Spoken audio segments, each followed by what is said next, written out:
Hello दोस्तों, welcome back. मुझे पता है कि मैं काफ़ी टाइम बाद न्यू वीडियो ला रही हूँ, पर कुछ कारणों की वजह से मैं वीडियो नहीं ला पा रही थी। पर अब मैं प्रॉमिस करती हूँ कि वीडियोस अब हर संडे आएंगी। और अगर आपको याद हो तो कुछ टाइम पहले मैंने जुंजी तो मैनियक पर एक वीडियो बनाई थी, जहाँ मैंने उस वीडियो में जुंजी तो मैनियक के फर्स्ट 2 एपिसोड्स को एक्सप्लेन कर दिया था। ये वीडियो उसी की पार्ट 2 है, जिसमें मैं जुंजी इतो मैनियक के आगे के 3 एपिसोड को एक्सप्लेन करूँगी। और अगर आपने मेरी इस वीडियो के टॉपिक पर पहली वीडियो नहीं देखी है तो इस वीडियो का लिंक मैं नीचे डिस्क्रिप्शन बॉक्स में डाल दूँगी, तो आप वहाँ से जाकर वो वीडियो देख सकते हैं। और वीडियो स्टार्ट करने से पहले मैं आप सभी से गुजारिश करना चाहती हूँ कि आप सभी अपने अपने हेडफोन्स पहन लीजिए और चैनल को सब्सक्राइब भी कर लीजिए। तो चलिए शुरू करते हैं आज की इस वीडियो को। तो थर्ड एपिसोड का नाम है हैंगिंग बलून, और इस एपिसोड की स्टार्टिंग में हम मिलते हैं काजुको से, और वो अपने कमरे में एक कोने में डर कर बैठी है। काजुको को बाहर से एक आवाज़ आती है जो कह रही थी, अगर तुम बाहर नहीं निकली तो भूख से मर जाओगी। यहाँ से कहानी 1 महीने पहले पर शिफ्ट होती है, जहाँ हम पावर लाइन से एक लड़की की लाश को लटकते देखते हैं, और हमें पता चलता है कि ये लड़की जापान की मशहूर पॉप स्टार तेरुमी थी, जो कि किसी कारण की वजह से खुद को ही मार ली थी। काजुको और कुछ और लड़कियां तेरुमी की ही सहेलियां थी, और उनके साथ साथ पूरा शहर तेरुमी की मौत से सदमे में था, क्योंकि तेरुमी के कई सारे फैंस थे। स्कूल के कुछ बच्चे तेरुमी की मौत का इल्ज़ाम उसी के बॉयफ्रेंड पर लगाते हैं, लेकिन काजुको उसे बचा लेती है। कोई भी ये नहीं समझ पा रहा था कि तेरुमी ने ये कदम क्यों उठाया था। तो कुछ दिन बीतते हैं और अब न्यूज़ में ये खबर आने लगी थी कि कई टीनेजर्स को आसमान में तेरुमी के फेस जैसा एक बलून उड़ता दिखाई दिया है, और अब सभी को ये लग रहा था कि ये बलून जैसी चीज तेरुमी की आत्मा है। काजुको को इस खबर पर यकीन नहीं होता, लेकिन एक रात तेरुमी का बॉयफ्रेंड काजुको को कॉल करके बताता है कि उसने भी तेरुमी के सर वाला बलून आसमान में उड़ते देखा है, जो धीरे धीरे पूरब दिशा की तरफ बढ़ रहा है। वो काजुको को भी इसे देखने के लिए बुलाता है। काजुको वहां पहुंचती है और वो सच में तेरुमी के सर को उड़ते देखती है। वो उस सर का पीछा करती है और पाती है कि तेरुमी का बॉयफ्रेंड उस सर को पकड़ने की कोशिश कर रहा था। तभी अचानक से कहीं से तेरुमी के बॉयफ्रेंड के सर जैसा बलून आता है, और उस बलून पर फांसी का फंदा लगा हुआ था। ये फंदा तेरुमी के बॉयफ्रेंड के गले में लपेट जाता है और उसे फांस कर मार देता है। इस हादसे से काजुको बहुत डर जाती है और अगले दिन ये सारा हादसा अपने दोस्तों को बताती है। वो सब अभी बात कर ही रही थी कि कहीं से इन सब के सिर के ऊपर इन्हीं के सर का बलून आता है और इन्हें एक एक करके मारने लगता है। एक आदमी तीर से इस बलून पर हमला करता है, पर उसके ऐसा करते ही इस लड़की की जान चली जाती है, मानो उस बलून के साथ साथ इस लड़की के अंदर से भी सारी हवा निकल गई हो। अब इन घटनाओं की वजह से काजुको और उसकी फैमिली घर पर बंद हो गई थी। न्यूज़ से पता चलता है कि पूरे देश में ये आपदा फैल गई है, जहाँ ऐसे ही ह्यूमन हेड्स वाले बलून्स लोगों को मार रहे हैं। सभी को घर के अंदर रहने की सलाह दी जा रही थी, लेकिन काजुको के पिता और उसका भाई बाहर निकलते और उनका भी वही अंजाम होता है जो बाकियों का हुआ था। काजुको की माँ डिप्रेशन में चली जाती है और वो खुद को ही बालकनी में जाकर खड़ी हो जाती है, अपने अंत को स्वीकार कर लेती है, और इसके बाद काजुको पूरी तरह से अकेली रह जाती है। अब कहानी प्रेजेंट टाइम में आती है, जब काजुको के सर वाला बलून उसे भी बाहर आने को कह रहा था। काजुको नहीं मानती, लेकिन तभी उसे उसके भाई की आवाज आती है। काजुको को लगता है कि किसी तरह उसका भाई बच गया है और वो खिड़की खोलती है। उसके ऐसा करते ही अचानक से एक बलून आता है और काजुको को भी मार देता है। यहीं पर कहानी खत्म हो जाती है। तो ये थी हैंगिंग बलून की कहानी, और ये कहानी पूरी तरह से टीनेजर्स के सुसाइड करने पर बेस्ड है। जैसे जब भी किसी बड़ी या फेमस इंसान की मौत होती है, स्पेशली जब वो सुसाइड कर लेते हैं, तो इसका असर ना सिर्फ उनके घर वालों पर बल्कि उनके सभी चाहने वालों पर पड़ता है, और ये एक तरह के डिप्रेशन को दर्शाता है। इस कहानी में उन्हीं के शक्ल वाले बलून्स लोगों को मारे जाने के लिए उकसाते हैं, और इससे ये पता चलता है कि डिप्रेशन में लोग कैसे खुद ही खुद के जान के दुश्मन बन जाते हैं। तो यही थी 3rd एपिसोड की कहानी और अब आगे बढ़ते हैं 4th एपिसोड की तरफ।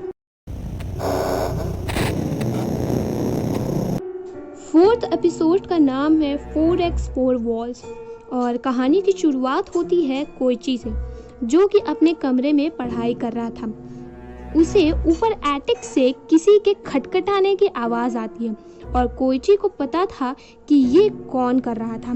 कोइची तुरंत अपने भाई सोइची को बाहर निकलने के लिए कहता है, पर फिर भी ये आवाज़ नहीं रुकती और कोइची नीचे अपने पिता से शिकायत करने जाता है। लेकिन टू हिज सरप्राइज सोइची तो पहले से ही नीचे मौजूद था और वो कहता है कि उसका इन सब में कोई हाथ नहीं है। कोइची पढ़ने जाता है लेकिन फिर भी उसे आवाज आती है और वो नीचे सोइची को डांटने जाता है। यहाँ सोइची कहता है कि जरूर उसके कमरे में कोई पोल्टरजेस्ट होगा और वही उसे डरा रहा है। इसके बाद अचानक से कोइची को केटल हवा में उड़ते दिखता है और इससे वो डर जाता है। लेकिन तभी वो देखता है कि इस केटल पर एक धागा लगा हुआ था और उन्हें सोइची कबर्ड के अंदर बैठकर चला रहा था। ऐसे में कोइची सोइची पर बहुत गुस्सा करता है और कोइची के पिता कोइची से कहते हैं कि वो अब कोइची के रूम को साउंड प्रूफ करवा देंगे ताकि सोइची कोइची को पढ़ाई करते वक्त डिस्टर्ब न कर सके। तो अगले दिन जब कोइची स्कूल से वापस आता है तो उसकी माँ उसे बताती है कि उसके रूम को साउंड प्रूफ करने के लिए एक कारपेंटर को बुलाया गया है जिसका नाम है मिस्टर तगाइत्सु। और मिस्टर तगाइत्सु काफी अजीब सा आदमी था। वो बताता है कि वो एक स्पेशल तरीके से रूम को साउंड प्रूफ करेगा जिस तरीके का नाम है क्वाड्रिबल, मतलब कि वो कोइची के रूम को 4 तरीके से लॉक कर देगा। जापान में 4 का मतलब होता है डेथ और उसके ऐसा करने से आवाज़ कमरे में आने से पहले ही मर जाएगी। अब यहाँ सोइची कारपेंटर को भी परेशान करने की कोशिश करता है, लेकिन तगाइत्सु को सोइची के औजार चलाने का तरीका अच्छा लगता है और वो उसे भी अपने साथ काम पर लगा देते हैं और वो सोइची की बहुत तारीफ भी कर रहे थे। तो अगले दिन जब कोइची स्कूल से वापस आता है तो उसे पता चलता है कि मिस्टर तगाइत्सु का काम पूरा हो चुका था। उन्होंने कोइची के रूम की खिड़कियों तक को ब्लॉक कर दिया था जिससे कोइची अपने कमरे में आराम से पढ़ सकेगा। जब कोइची और उसकी माँ कमरे को देखने जाते हैं तो वो पाते हैं कि तगाइत्सु ने कमरे में 4 दरवाजे का लॉक लगा दिया जिसमें कमरा बहुत ज़्यादा छोटा हो गया था।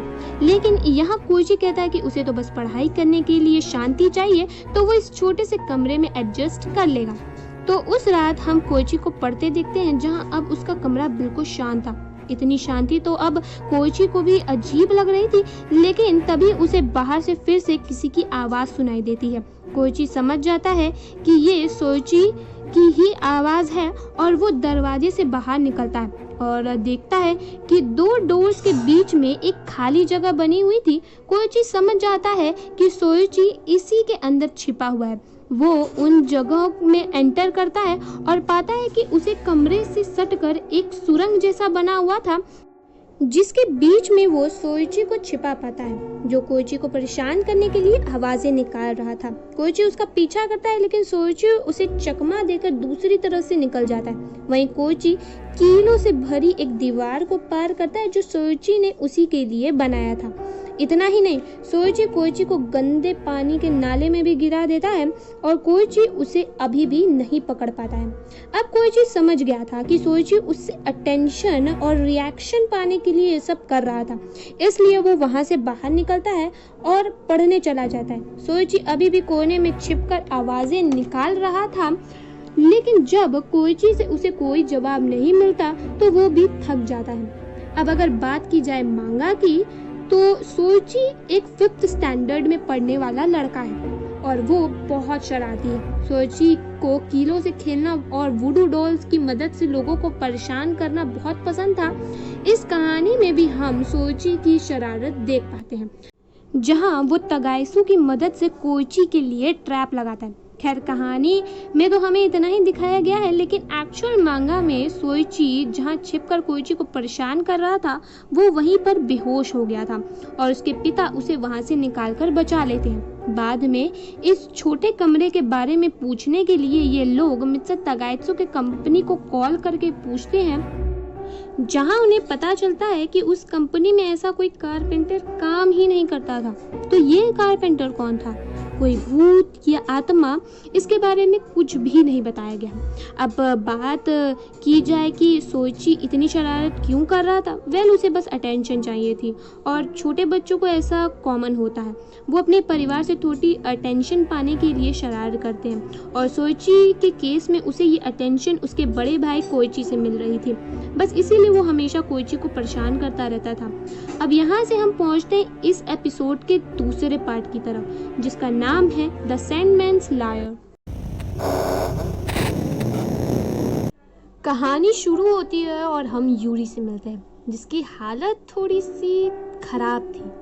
यूरी एक कैफे में बैठा हुआ था और बहुत थका हुआ लग रहा था। उससे मिलने वहाँ मारी नाम की लड़की आती है। मारी यहाँ यूरी से पूछती है कि उसने अपना ये हाल क्यों बनाया हुआ है। यहाँ यूरी कहता है कि वो कई दिनों से सोया नहीं है, जिस पर मारी उससे इसका कारण पूछती है। यूरी यहाँ बताता है कि कुछ दिनों से उसके अंदर का यूरी, जो कि सपनों की दुनिया में रहता है, वो बाहर आने की जिद कर रहा है और उसे डर है कि अगर वो सो गया तो उसके अंदर का यूरी बाहर आ जाएगा और रियल वर्ल्ड में इस यूरी की जगह ले लेगा, जबकि वो खुद सपनों की दुनिया में फंस जाएगा। अब ऑब्वियसली मारी को इन सब बातों पर यकीन नहीं होता और वो यूरी को डॉक्टर के पास चलने को कहती है, लेकिन यहाँ यूरी मारी से मदद मांगता है, ये कहकर कि वो बस इतना चाहता है कि मारी उसके साथ चले और उसे सोने से रोके, वरना उसके अंदर का यूरी बाहर आ जाएगा। देन नेक्स्ट सीन में हम मारी को यूरी के साथ देखते हैं, जहाँ यूरी घंटों से जगा हुआ था। अंत में उससे बर्दाश्त नहीं होता और वो मारी से कहकर अपने हाथ पैर बंधवा लेता है और खुद सो जाता है। लेकिन यहाँ यूरी के सोने के बाद मारी उसके हाथ पैर खोल देती है। थोड़ी देर बाद मारी की आंख खुलती है और वो देखती है कि यूरी के अंदर से कोई एंटिटी बाहर निकलने की कोशिश कर रही है, जो मारी की तरफ बढ़ रही थी। मारी बहुत डर जाती है और यूरी को जगाती है। मारी और यूरी मिलकर इस एंटिटी को वापस यूरी के अंदर ढकेलते हैं। इसके बाद मारी यूरी से पूछती है कि ये सब क्या था, और यूरी यहाँ कहता है कि वो बचपन से ही हॉलो रहा है, यानी अंदर से खोखला रहा है। जब से यूरी के माँ बाप की मौत हुई थी, वो हमेशा से अपने सपनों की दुनिया को बहुत अहमियत देता आया है। इसलिए उसके अंदर यानी उसके शरीर की दूसरी तरफ एक दूसरा यूरी रहने लगा है, जो सपनों में रहता है। उसकी और दूसरी यूरी के सपने, इच्छाएं सब एक हैं, इसलिए वो बाहर आकर असली यूरी की जगह लेना चाहता है और मारी के साथ रहना चाहता है। इसके बाद यूरी को फिर से नींद आने लगती है और मारी उससे रोकने की कोशिश करती है, लेकिन यूरी सो जाता है और यहाँ मारी खुद को यूरी के साथ बांध लेती है ताकि उसके अंदर वाले यूरी को बाहर आने से रोक सके। कुछ देर बाद यूरी के अंदर का हिस्सा फिर से बाहर आने की कोशिश करने लगता है और असली यूरी खुद अंदर धकेले जाने लगता है। इस बार मारी भी असली यूरी के साथ अंदर चली जाती है, क्योंकि वो इस दुनिया में यूरी के बिना नहीं रहना चाहती थी। एंड सीन में पुलिस मारी को ढूंढने के लिए यूरी के घर आती है और ये वाला यूरी यहाँ बताता है कि मारी अब उसका इंटरनल ऑर्गन बन चुकी है, जो सुनकर पुलिस बहुत शॉक हो जाती है, इनफैक्ट डर भी जाती है। नाउ अगर एक्चुअल मांगा की बात करें तो मारी अपने पेरेंट्स से ये कहकर यूरी से मिलने आई थी कि वो वेकेशन पे जा रही है। वहीं पर यूरी मारी को अपने ड्रीम वाले यूरी के बारे में बताता है और उससे वहां से चले जाने के लिए कहता है। अब ये कहानी मल्टीपल पर्सनालिटी डिसऑर्डर को दर्शाती है कि कैसे किसी एक इंसान के अंदर अलग अलग पर्सनालिटी के कई इंसान बसे हो सकते हैं। इसी के साथ 4th एपिसोड की ये दोनों कहानी खत्म हो जाती है। अब हम आ चुके हैं 5th एपिसोड पर। तो इस एपिसोड का नाम है इंट्रूडर और इस एपिसोड की कहानी शुरू होती है ओशिकिरी से, जो किसी की बॉडी दफना रहा था। हम देखते हैं कि जो बॉडी ओशिकिरी दफना रहा था वो बॉडी उसकी खुद की थी। यहाँ से सीन कट होता है और हम ओशिकिरी को स्कूल लाइब्रेरी में देखते हैं ओशिकिरी हमेशा अपने आप में ही रहता था और बस किताबें पढ़ता रहता था। कुछ बच्चे आपस में बात कर रहे थे कि ओशिकिरी जैसा चुपचाप रहने वाला लड़का बाद में क्रिमिनल बन सकता है। ओशिकिरी एक किताब पढ़ रहा था और उसके आसपास कुछ बच्चे बात कर रहे होते हैं। उनमें से एक लड़का कहता है कि उसे अपने आसपास किसी अनजान आकृति की परछाई महसूस होती है, मानो कोई दूसरी डायमेंशन से यहाँ आ गया हो। ये सभी बच्चे बरमूडा ट्रायंगल की कहानी को बारे में बात कर रहे थे और हम देखते हैं कि ओशिकिरी उसी के बारे में किताब पढ़ रहा था। ये सारे स्टूडेंट्स ओशिकिरी के पास जाते हैं, उससे बात करते हैं और सभी अल्टरनेट डिमेंशन या हम कह सकते हैं दूसरी दुनिया के बारे में बात करते करते एक दूसरे के दोस्त बन जाते हैं। ओशिकिरी यहाँ इनसे कहता है कि कभी कभी उसे अपने घर में भी किसी के कदमों की आवाज़ सुनाई देती है। ये सुनकर ये बच्चे बहुत एक्साइटेड हो जाते हैं और ओशिकिरी के साथ उसके घर चलने को कहते हैं। तो नेक्स्ट सीन में हम सभी बच्चों को ओशिकिरी के साथ एक बड़ी सी हवेली के बाहर खड़ा देखते हैं और यहाँ ओशिकिरी इन्हें बताता है कि वो यहाँ अकेला रहता है, जो सुनकर उसके दोस्त शॉक हो जाते हैं। इनमें से एक लड़का कहता है कि ओशिकिरी का घर सच में किसी ऑल्टरनेट डायमेंशन के गेटवे जैसा है। यहाँ सभी लोग ओशिकिरी के पक्के दोस्त बनने की बात कहते हैं और तभी इन्हें किसी के कदमों की आवाज़ बाहर से आती है। वो सभी खिड़की से बाहर देखते हैं, जहाँ वो देखते हैं कि कोई ओशिकिरी के घर के बाहर एक लाश दफना रहा था। तो सभी शॉक्ड हो गए थे ये देखकर कि ये ओशिकिरी खुद था, लेकिन उनका एक दोस्त उन्हें शांत करता है और ये कहता है कि ये ऑल्टरनेट डायमेंशन का ओशिकिरी है, जो अपना क्राइम छिपाने हमारे डायमेंशन में आया है। इस पॉइंट पर ओशिकिरी से बर्दाश्त नहीं होता और वो उस दूसरे ओशिकिरी को कन्फ्रंट करता है, लेकिन ये दूसरा ओशिकिरी इन्हें देखकर हंसने लगता है और इनकी तरफ अपनी उंगली पॉइंट करके गायब हो जाता है। नीचे सभी दोस्त उस बॉडी को देखते हैं जो इन्हीं में से एक लड़के की थी। यही नहीं बल्कि यहाँ इन सभी दोस्तों की बॉडी दफनाई हुई थी, जो देखकर सब डर जाते हैं। यहाँ ओशिकिरी कहता है कि वो ऐसा कभी नहीं कर सकता और यहाँ उसके दोस्त कहता है कि हमें मालूम है कि ये तुम या हम लोग नहीं है, ये तो वो दूसरे डायमेंशन वाले ओशिकिरी का काम है। इसके बाद सभी दोस्त मिलकर उन बॉडीज को वापस से दफनाने लगते हैं और दूसरी तरफ हम दूसरे डायमेंशन के ओशिकिरी को देखते हैं, जो किसी के कदमों की आवाज़ सुनकर परेशान हो रहा था। यहीं पर कहानी खत्म हो जाती है। तो दोस्तों यही थी इंट्रूडर की कहानी और एक बार देखने पर यह कहानी एकदम स्ट्रेट फॉरवर्ड ही लगती है। हम ये कह सकते हैं कि जो कुछ भी हुआ वो ओशिकिरी का वहम भी हो सकता है कि वो ओशिकिरी का असली चेहरा था।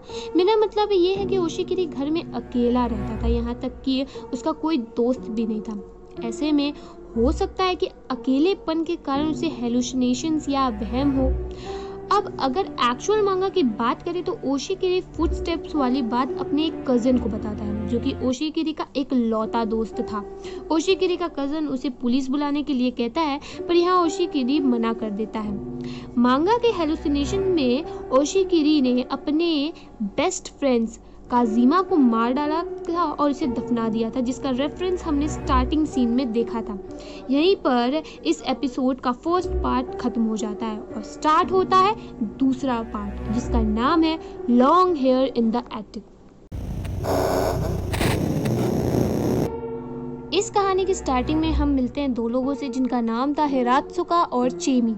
यहाँ हिरात्सुका चेमी से ब्रेकअप कर लेता है क्योंकि हिरात्सुका ज़्यादा सीरियस रिलेशनशिप में नहीं रहना चाहता था। चेमी हिरात्सुका से बहुत प्यार करती थी और ब्रेकअप वाली बात सुनकर वो टूट जाती है। घर पर चेमी की बहन उससे पूछती है कि अब तक उसने हिरात्सुका को प्रपोज क्यों नहीं किया। अब तक तो उसे ऐसा कर देना चाहिए था क्योंकि वो दोनों 9 साल से रिलेशनशिप में थे, लेकिन चेमी यहाँ उससे कुछ भी नहीं कहती। चेमी की बहन का नाम था इरी और इरी यहाँ बताती है कि हिरात्सुका के कमरे में चूहों की दिक्कत हो गई है, जो बार बार एटिक में आवाज़ कर रहे हैं। चेमी फ्रस्ट्रेट होकर रैट्स को भगाने की कोशिश करती है और यहाँ इरी से पूछती है कि वो फादर से कहकर रैट ट्रैप्स क्यों नहीं लगवाती है।